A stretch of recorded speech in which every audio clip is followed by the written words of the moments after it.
नमस्कार, मैं मनमोहन मिश्र। बात आज नरेंद्र मोदी की होगी, हमेशा होती है। अडानी की होगी, हमेशा ही होती है। बात आज राहुल की भी होगी, हमेशा होती है। बात संसद की भी होगी, ये नई बात है। और संसद में निंदा प्रस्ताव की होगी, ये भी नई बात है। मेरे दोस्तों, जो इस समय वर्तमान में चल रहा है उसे आप सोशल मीडिया और दूसरे माध्यमों से आप तक पहुंच रहा होगा। हां, सुपारी मीडिया, गोदी मीडिया, डाबर मीडिया इसे नहीं दिखाएगा। सोशल मीडिया देखिए, यूट्यूब देखिए, राष्ट्रवादी पत्रकारों को सुनिए, आपको मिलेगा। आप सोचेंगे कि मैं ये बात हर बार अपने चैनल में क्यों कहता हूं। मेरे दोस्त, क्योंकि मैं पत्रकार नहीं हूं, क्योंकि मैं बारीकी से खबरों को आप तक नहीं पहुंचा सकता, उसके पीछे के षड्यंत्रों को पहुंचाने की कोशिश करता हूं, क्योंकि मैं पत्रकार नहीं हूं मेरे दोस्त। लेकिन मैं एक कह सकते हैं पॉलिटिकल एनालिसिसर हूं, मतलब पॉलिटिक्स के बारे में जानने की कोशिश करता हूं और जो समझ में आता है वो आप तक पहुंचाने की कोशिश करता हूं। मैं अच्छी तरह जानता हूं कि अगर मेरा वीडियो अच्छा लगेगा तो आप लाइक भी करेंगे, शेयर भी करेंगे और दूसरों तक पहुंचाएंगे भी। मुझे यह भी विश्वास है कि अगर आपको मेरा वीडियो अच्छा लगेगा, मेरी बातें अच्छी लगेंगी, सच लगेंगी, अच्छी लगे या ना लगे, सच लगेंगी, तो आप इस चैनल को सब्सक्राइब भी करेंगे। बात आगे बढ़ाते हैं। मेरे दोस्त, संसद में हमेशा की तरह गतिरोध जारी है। भारतीय जनता पार्टी वाले नहीं चाहते, यानी नरेंद्र मोदी नहीं चाहते कि संसद चले। नरेंद्र मोदी संसद से फरार हो चुके हैं, लेकिन गिरफ्तार हो चुके हैं। गलत मत समझिए। प्यार में भाई अडानी के या और भी बहुत से प्यार सामने आ रहे हैं। एक तरफ नरेंद्र मोदी का प्यार है और दूसरी तरफ राहुल गांधी का मोहब्बत, यानी मोहब्बत की दुकान। दोनों में मचा हुआ है पूरे देश में घमासान। कैसे? नरेंद्र मोदी संसद से फरार होते हैं तो मिलते हैं कहां? करीना के पास, करीना के साथ, जो भी समझो, कपूर फैमिली के साथ। राहुल गांधी संसद में अपना काम निपटा करके, नरेंद्र मोदी तो शुरू से ही फरार है संसद से, राहुल गांधी संसद में अपना काम निपटा करके अगर निकलते हैं तो पहुंच जाते हैं मोहब्बत की दुकान खोलने। मेरे दोस्त, एक बेटी का दुख दर्द सुनने, एक बेटी पर जो गुजरा है, उसके परिवार पर जो गुजरा है, उसको समझने और सुनने पहुंच जाते हैं हाथरस। यही है एक नेता और अभिनेता में, एक मोहब्बत की दुकान में और एक भयानक प्यार में गिरफ्तार नरेंद्र मोदी अडानी के प्यार में। आप जानते हैं। तो मेरे दोस्तों, दोनों में फर्क यही है और वो सामने दिख रहा है। अब बात यह है कि निंदा प्रस्ताव संसद में क्यों आएगा। निंदा प्रस्ताव भारतीय जनता पार्टी संसद में इसलिए लाई कि कांग्रेस पार्टी और दूसरे विपक्षी दल एक पिछलग्गू, उससे ज्यादा कोई शब्द बोलना ठीक नहीं है, धनखड़ के खिलाफ अविश्वास प्रस्ताव, महाभियोग लगाने की कोशिश विपक्ष कर रहा है, उनको हटाना चाहता है। यह इतिहास में पहली बार हो रहा है। हटेंगे या नहीं यह अलग बात है, लेकिन बहस का विषय तो बन गया। और ये चुल्लू पर पानी बहुत है डूबने के लिए धनखड़ को, क्योंकि उन्होंने ऐसे कर्म किए हैं कि लोगों को मजबूर होना पड़ा ये उनके खिलाफ अविश्वास प्रस्ताव लाने के लिए। यहां धनखड़ ने, जबकि उन्हें या तो इस्तीफा दे देना चाहिए था, चुपचाप हट जाना चाहिए था, या तो उन्हें क्षमा याचना करनी चाहिए थी। किसी भी कुर्सी पर बैठे हो, गलत तो गलत ही होता है, और या तो चुप रहना चाहिए था, या अपने पिछलग्गुओं को, जिनको लगा रखा है, जिस पार्टी से आते हैं, भारतीय जनता पार्टी से, जिस चड्ढी गैंग से आते हैं, उससे दूरी बनाकर या उससे इस तरह के ड्रामे नहीं करवाते। निंदा प्रस्ताव क्यों?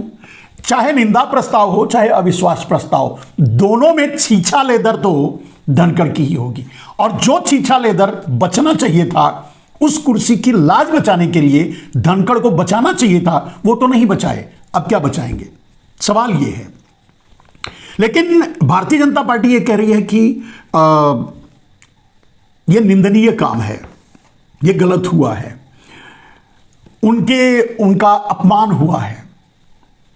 भारतीय जनता पार्टी तो उसको जाटों के अपमान से, किसानों के अपमान से सबसे जोड़ डालती है। खैर, भारतीय जनता पार्टी तो ऐसी है, यानी मोदी और मोदी के डाबर तो ऐसे ही है।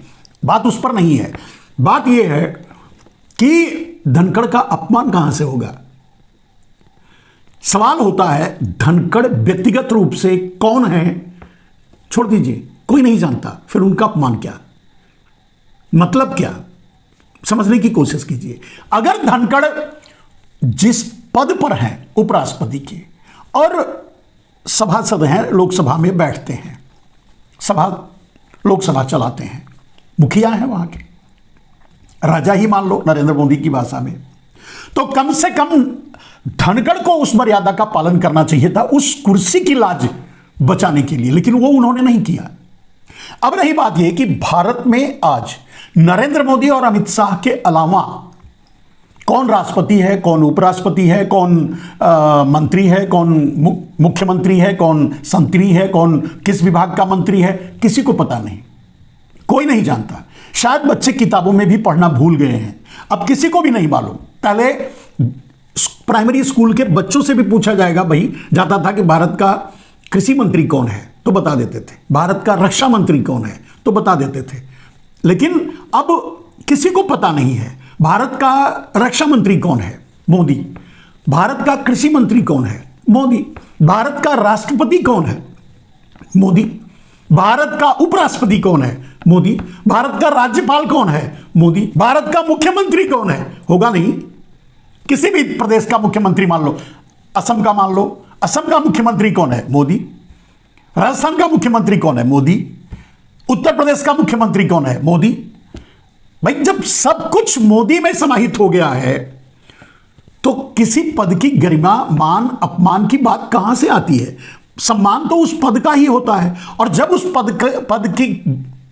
पद को कुचल ही दिया गया है, मतलब न्यूट्रल ही कर दिया गया, खत्म ही कर दिया गया है, नाम मात्र के लिए बचा है, सिर्फ मुहर लगाने के लिए, दस्तखत करने के लिए, तो फिर उसका मान क्या और अपमान क्या। मेरा अपना तर्क है हमारे अपने उपराष्ट्रपति धनखड़ जी के बारे में। मेरे दोस्त, मुझे भी नहीं अच्छा लगता जब वो नंगे होकर पक्षपात करते हैं भारतीय जनता पार्टी का, सत्ताधारी पार्टी का। भारतीय जनता पार्टी से आते हैं, आरएसएस से आते हैं, आते होंगे, लेकिन जिस कुर्सी पर बैठते हैं उस कुर्सी की मर्यादा इस बात की इजाजत नहीं देती कि उन्हें पक्षपाती तरीके से, पक्षपातपूर्ण तरीके से संसद को चलाएं, जो कि चला रहे हैं। और अगर नहीं चलाते तो किसानों पर बहस होने देते राज्यसभा में, अगर नहीं चलाते तो बेरोजगारी, गरीबी, 80 करोड़ लोगों के भीख मांगने पर बहस होने देते संसद में।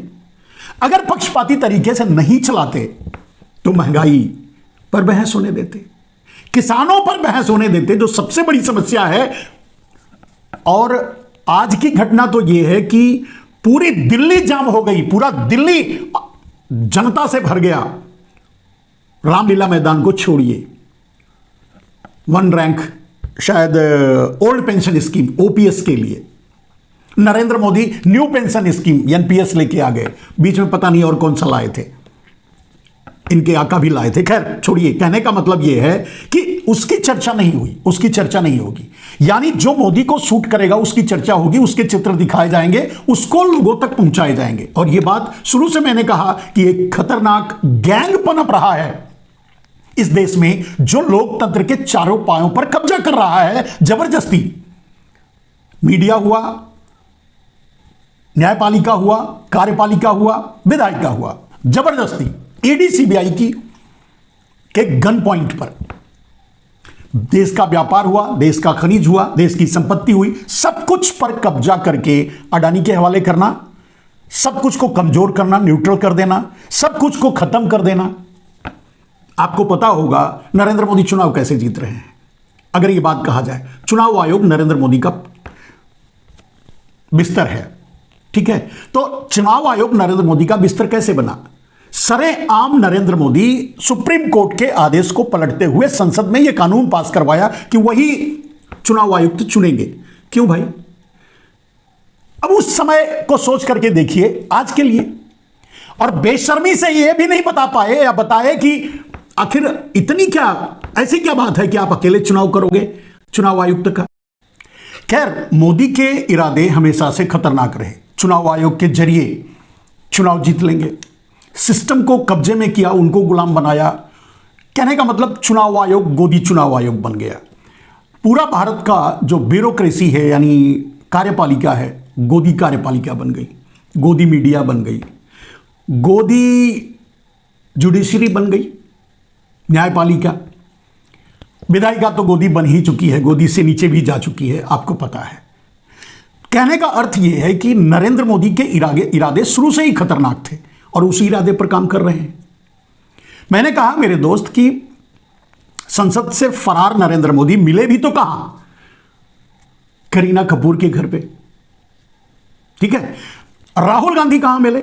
राहुल गांधी कहां गए? हाथरस की बेटी के घर, जहां इतनी बड़ी घटना हुई थी। मेरे दोस्त, यही अंतर है दोनों के विचारों में, सोच में, समझ में, और यह अंतर देश को समझना चाहिए। और मैं समझता हूं देश समझने लगा है, लेकिन सब कुछ देश के हाथ से निकल चुका है। बीच में मैंने एक मुद्दा उठाया था कि जब अंग्रेज आए तो 10 साल तक, पहले 10 साल तक तो वो इसी तरह से साजिशें करके, झूठ बोल के, मक्कारी करके, जुमले छोड़ करके लोगों को मिलाया और किसी तरह अपनी सत्ता कायम की। उसके बाद 100-150 साल दमनकारी तरीके से सरकार चलाई, रूल किया। उसके बाद फिर जब वहां से भी बात बिगड़ने लगी, तब 1857 की क्रांति के बाद तब उन्होंने कानून बना दिया। कानून के बल पे 70, 80, 90 साल फिर राज किए। कहने का अर्थ यह है कि नरेंद्र मोदी उसी मंसूबे से खतरनाक तरीके से देश पर कब्जा करना चाहते हैं, अपने कुछ गुजराती माफियाओं के साथ मिलकर, स्पेशली अडानी। मेरे दोस्त, मैंने कहा था, मैं कह रहा हूं कि सारा सब कुछ की रोल यानी एयरपोर्ट, पोर्ट, रोड, बिजली, कोयला, खदान, हर चीज जो जहां से कुछ बिजनेस, दूसरे बिजनेस डेवलप हो सकते हैं, तो की जैसे सड़क अगर ले लिया, पोर्ट ले लिया, तो कोई बिजनेस बिना सड़क, बिना पोर्ट, बिना एयरपोर्ट तो कर ही नहीं सकता। यानी सब कुछ बिना कहे अडानी का हो गया। जो नहीं मानेगा अडानी की बात, वो खत्म हो जाएगा। आगे चल करके देश के आम आदमी का दमन करना पड़ा। अगर देश में क्रांति हुई, देश के लोग सड़क पर उतरे मोदी के खिलाफ और इस अराजकता के खिलाफ, इस जो राजशाही सिस्टम नरेंद्र मोदी लागू करना चाहते हैं उसके खिलाफ, तो नरेंद्र मोदी उसके लिए प्राइवेट आर्मी की भी तैयारी कर ली। अडानी की कंपनियों के जरिए सिक्योरिटी भर्ती के लिए 5 साल के बाद जो वॉचमैन निकलेंगे सेना से, वो वहीं जाएंगे।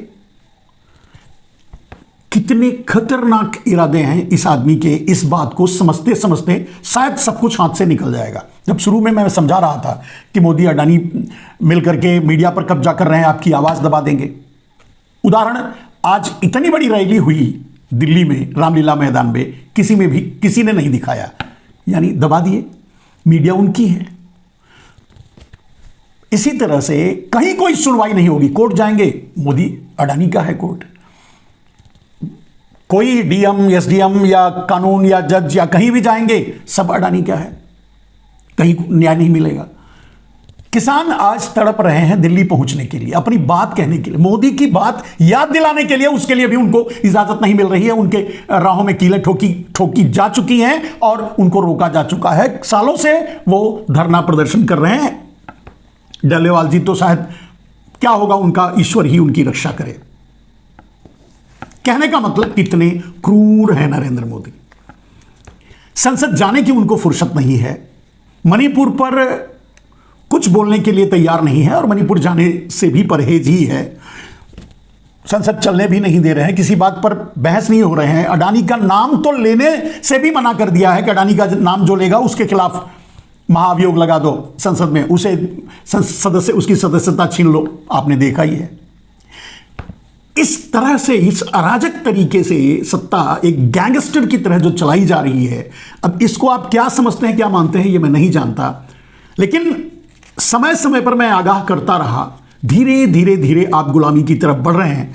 और जैसे जैसे गुलामी की तरफ बढ़ेंगे, आपके अभी आपका जुबान बंद कर दिया गया, आपका मुंह बंद कर दिया गया, आपकी आवाज बंद कर दी गई, आपकी आवाज कहीं पहुंचेगी नहीं, वो रास्ते सारे बंद कर दिए गए।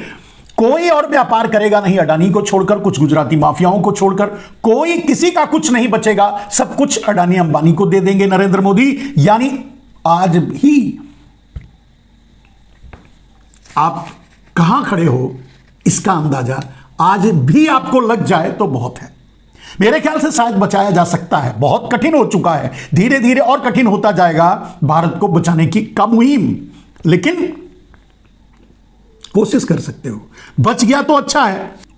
कांग्रेस पार्टी विपक्ष संसद के बाहर, संसद के अंदर धरना प्रदर्शन कर रहा है, अपने अपने तरीके से विरोध जता रहा है कि अडानी पर जांच हो, अडानी पर बात हो, अडानी पर बहस हो, मणिपुर पर बहस हो, किसानों पर बहस हो। नहीं होगा, किसी भी मुद्दे पर जो जनता से रिलेटेड है नहीं होगा। राजा जी हैं नरेंद्र मोदी, जो आदेश देंगे, मंत्री जी, राजा तो अडानी है, अडानी जो आदेश देगा वही मंत्री जी कर देंगे, बाकी किसी की सुनने की उनको क्या जरूरत है। रही बात चुनाव जीतने की, वो तो उनके पास मूल मंत्र है, मतलब वेरियस लेवल, कई लेवल उन्होंने तय कर लिया है। अब कैसे जाओगे, पहले आपका वोट काट देंगे, आप वोट नहीं दे पाओगे। अगर किसी तरह जितने लोग वोट दे दिए, अगर वो भी इनके खिलाफ हो गए तो ईवीएम में हेराफेरी कर देंगे, पहले से डेटा प्रीलोडेड कर देंगे, नहीं प्रीलोडेड किए तो बाद में ईवीएम बदल देंगे, नहीं ईवीएम बदले तो डीएम को फोन करके मारेंगे कि सर्टिफिकेट, जीते कोई भी सर्टिफिकेट मेरे आदमी को दे दो। और आपकी आवाज कहीं कोई सुनेगा नहीं, क्योंकि मीडिया उनकी है। आप चिल्ला के क्या करोगे, एक लेवल नहीं है। अब जब नरेंद्र मोदी पूरे भारत के सिस्टम को, लोकतंत्र को, संविधान को ही हैक कर चुके हैं, तो उन्हें ईवीएम को हैक करने की क्या जरूरत है। हाँ, समय समय पर अलग अलग तरीके से अपना काम वो सरकार बनाने के लिए वो इस्तेमाल करते रहेंगे, कभी ईवीएम का, कभी हैकिंग का, कभी बदलने का, कभी डीएम का, कभी प्रशासन का, कभी चुनाव आयोग तो बैठा ही है उनका अपना बिस्तर। तो कहने का मतलब आज आप पूरी तरह से गुलाम हो चुके हो। और जब अंग्रेज पूरी तरह से कब्जा कर लिए तो उनसे लड़ने के लिए सड़क पर उतर करके उनसे क्रांतिकारी तरीके से भारत को आजाद कराने के अलावा कोई रास्ता नहीं बचा। 7.5 लाख क्रांतिकारियों ने जब अपने प्राणों की आहुति दी तब जाकर भारत आजाद हुआ। लेकिन उनके नेता तो, उनके क्रांतिकारी तो सावरकर हैं, जो माफी वीर कहे जाते हैं, जो उनकी जेल से आजाद होने के लिए तड़प रहे थे। खैर छोड़िए, उस बात पर नहीं जाते हैं, उनके आदर्श क्या हैं आपको भी पता है। लेकिन मेरे दोस्त, अभी 10 साल बीता है, अभी वो स्टेज चल रहा है जब आपका दमन करके, जो अब चल रहा है, आपका दमन करके आपको अपने कब्जे में रखने की कोशिश की जा रही है, आप पर शासन करने की कोशिश की जा रही है। यह वक्त है जब आवाज से, सड़क पर उतरने से आप देश को आजाद करा सकते हैं कुछ गुजराती माफियाओं के चंगुल से। ध्यान से सोचिए और समझिए, कुछ गुजराती माफियाओं के चंगुल से देश को आजाद करा सकते हैं सड़क पर उतरकर, विरोध करके, विरोध प्रदर्शन करके, शांति से अपनी मांग रख करके। अभी इतना वक्त, अभी ये वक्त है, वरना तो 100-200 साल के बाद आप क्या करोगे, आपकी आने वाली पीढ़ी क्या करेगी, इनके यहां मजदूरी किया करेगी, इनका मजदूर बनकर रहना स्वीकार करेगी तो करेगी, नहीं तो फिर तो अंततोगत्वा क्या होना है आप खुद समझ सकते हैं। आजादी तो यूं ही मिलती नहीं, और जैसे मिलती है फिर वो वही रास्ता बचेगा आपके आने वाली पीढ़ियों को। अभी अगर आप थोड़ा प्रयास करेंगे तो इन माफियाओं से देश को मुक्त करा सकते हैं। कोशिश करके देखिए, कोशिश करने में बुराई नहीं है मेरे दोस्त। जब आपको यह साफ दिखाई दे रहा है कि आपके किसी भी मुद्दे, चलिए किसान का मुद्दा किसी का व्यक्तिगत मुद्दा नहीं है, या पेंशन का मुद्दा किसी का व्यक्तिगत मुद्दा नहीं है, विकास का मुद्दा, महंगाई का मुद्दा, बेरोजगारी का मुद्दा, गरीबी का मुद्दा, ये सारे मुद्दे किसी के व्यक्तिगत नहीं है, देश के हैं। हर आम आदमी के हैं। इसको भी जब संसद में कोई नहीं बोल पाएगा, इस पर बात नहीं कर पाएगा, इस पर चर्चा नहीं हो पाएगी, तो यानी नरेंद्र मोदी ने ठान लिया है कि वो मतलब आपको गुलाम बना चुके हैं, ये वो मानकर चलते हैं और उसी तरह से आपके साथ वो डील कर रहे हैं। तो फिर उनको संसद जाने की क्या जरूरत है? वो तो फिर करीना के घर ही जाएंगे। वैसे करीना के घर जाने पर उनके भक्तों के दिल पे थोड़ी ठेस तो लगी होगी, लेकिन है मतलब वो क्या बिन पेंदी के लोटे भंटे, उनको कोई शर्म लाज तो है नहीं, फिर भी बोलेंगे नहीं नहीं मोदी जी जो करे वो ठीक किए।